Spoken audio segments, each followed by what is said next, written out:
আমরা দীঘাতে 9:30টার মধ্যে পৌঁছে গিয়েছিলাম, কিন্তু এই 9:30টার মধ্যেও মনে হচ্ছিল যেন দুপুর 12টা-1টার মতো রোদ, মানে একদম মাথা ভাঙা রোদ যাকে বলে। আমরা ফার্স্টে উদয়পুর গিয়েছিলাম মাছ ভাজা খাওয়ার জন্য, কিন্তু এতই রোদ গরম ছিল তাই মাছ ভাজা খাওয়ার আগে খেতে হয়েছিল ডাব।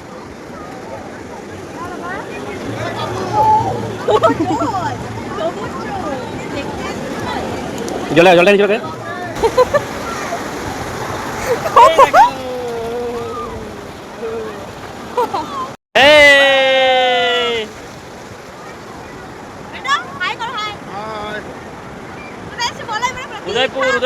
Udaipur sea beach.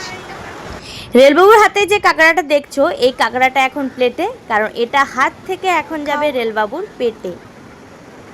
পায়ে জল, হাতে মাছ। বেটা খাবে?